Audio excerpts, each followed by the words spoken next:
आयुष्यात कितीही काहीही जरी मिळालं, एखाद्याला भरपूर पैसा मिळाला, कपडा लत्ता मिळाला, भरपूर सुखसोयी मिळाल्या, घर, बंगला, गाडी, सोने, नाणे, दागिने, ऐशोआराम या सर्व प्रकारचं आयुष्य जरी मिळालं, तरी जर याच्यामध्ये कुठेतरी समाधान नसेल, एक अंश जरी समाधानाचा नसेल, तर हे सर्व काही मिळालेलं व्यर्थ जातं. हे जे काही मिळालं हे सर्व काही वाया जातं.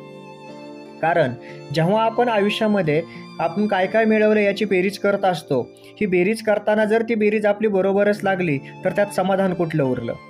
समाधानाचा जो एक हातचा उरलेला असतो तो आपण तो गृहीतच धरलेला नसतो, आणि ज्याच्याकडे तो हातचा असतो तो हातचा मिसळून बेरीज वाढवू शकतो. कारण जर त्याच्या हातामध्ये काही राहिलेलं असेल समाधानाचं साधन, तरच त्या जीवनाला त्याचा अर्थ असतो. इतकी वर्ष जगलो, एवढा पैसा कमवला, एवढं सर्व काही घेतलं, परंतु समाधान जर आपल्या मनाला किंवा चित्ताला नाही लागलं तर ते काय कामाचं? अनेक लोकांना आयुष्याच्या सरतेशेवटी कळतं की पैसा हा केवळ उपभोगाच्या वस्तू विकत घेण्याचं साधन आहे, केवळ उपभोगून घेण्यासाठीचं साधन आहे. परंतु त्यापासून जर आपल्याला समाधान नाही मिळालं, त्यापासून जर आपल्याला शांती किंवा आपल्याला जर तृप्तता नाही मिळाली, तर मात्र ते व्यर्थ ठरतं. संत तुकाराम महाराज देखील त्यांच्या अनेक अभंगामधून आपल्याला अशा प्रकारचं समाधान कसं मानावं किंवा आपलं हे समाधान कशा रूपीनं असावं हे सांगताना ते एक अभंगामध्ये असं सांगतात, आणि आपल्याला एक दृष्टांत असं देतात की ते म्हणतात, चित्त समाधान तरी विष वाटे सोने, चित्त समाधान तरी विष वाटे सोने, बहु खोटा अतिशय जाना भले सांगू काय, मनाच्या तळमळे चंदनही अंग पोळे, तुका म्हणे दुजा उपचार पीडा पूजा, तुका म्हणे दुजा उपचार पीडा पूजा.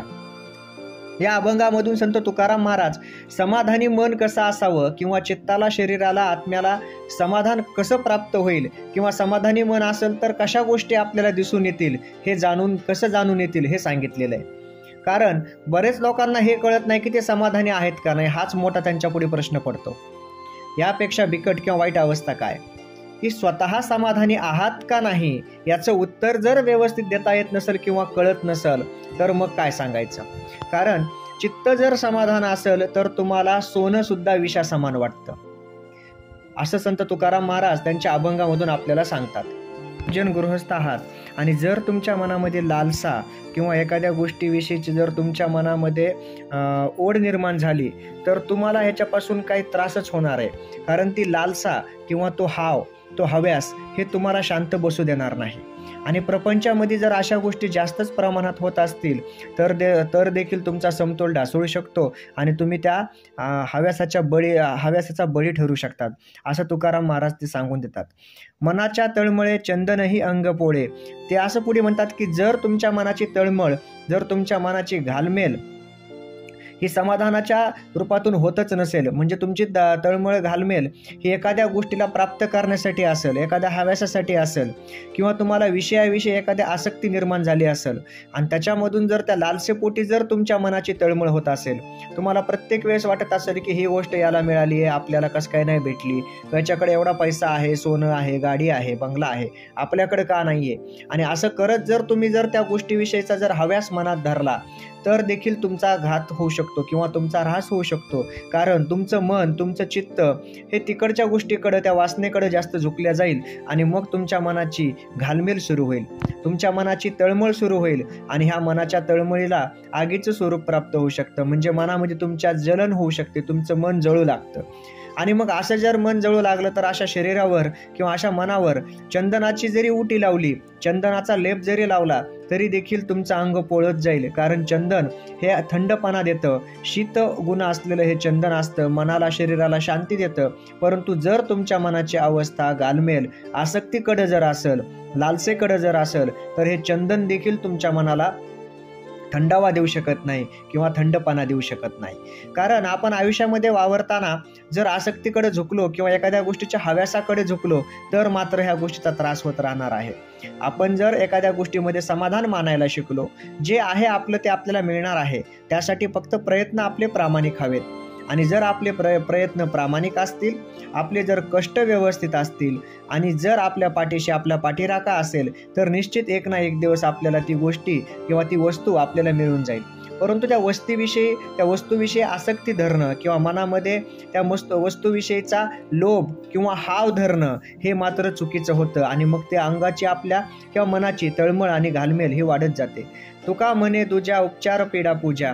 तुकाराम महाराज यापुढे देखील म्हणतात की जर अशा विषयीची आसक्ती असेल, तुम्हाला कितीही जरी मिळालं तरी देखील जर तुमचं समाधान धन्यता होत नसेल, तर तुम्ही मात्र असमाधानीच राहू शकता. कारण समाधान मानण्यासाठी तुमच्याकडे कोणतीच गोष्ट नसणार आहे. तुम्ही त्या प्रत्येक गोष्टीच्या हव्यासापोटी ध्यासापोटी तुम्ही असमाधानी राहणार आणि असमाधानी मन मात्र तुम्हाला सुखामध्ये जगू देत नाही. कारण आयुष्यामध्ये आपण जगताना ह्या सर्व गोष्टींची जेव्हा आपण एक कारणमीमांसा करतो किंवा जेव्हा ह्या गोष्टीची आपण एक प्रकारे उजळणी करतो, त्यावेळेस जर ह्या उजळणीमध्ये कुठं समाधानच सापडलं नाही, तर मात्र ह्या जगण्याला काय तुमच्या महत्त्व आहे. कारण हे जगणं हे ओझं होऊन जातं. केवळ जीव आला आणि जगून गेला अशा प्रकारचं न होता जर परमेश्वराविषयी आपण जर आपली भक्ती दाखवली, परमेश्वराप्रती जर आपण आपला आदरभाव दाखवला, तर मात्र आपल्या मनाची घालमेल तळमळ ही निश्चितपणे जाईल आणि एखाद्या विषयीची लालसा सोडून देऊन मोह जर आपण त्यागून ठेवला. कारण आपण सध्याच्या आयुष्यामध्ये पाहतो की अनेक लोक अनेक प्रकारच्या मोहाला बळी पडतात आणि याच्यामधून त्यांचं अपरिमित असं नुकसान होत असतं.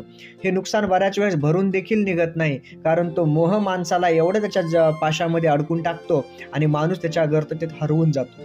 अनेक लोक रस्त्यावर देखील आलेले ह्या मोहाला बळी पडून. त्याच्यामुळं मोहाला बळी न पडता, ह्या लालसेला बळी न पडता जर आपण चित्ताला समाधानी ठेवलं, असंही म्हणतात की जे मन चित्ती ते वैरी न चित्ती, म्हणजे मन जे चिंतत असतं ते वैरी सुद्धा कदाचित चिंतत नसावा. जर आपल्या चित्तीमध्ये समाधान असेल, तर मात्र आपल्याला ह्या सर्व गोष्टींविषयीचं काहीही अप्रूप वाटत नाही आणि जीवन हे सुखकर आणि आनंदीमय होत असतं. जय जय राम.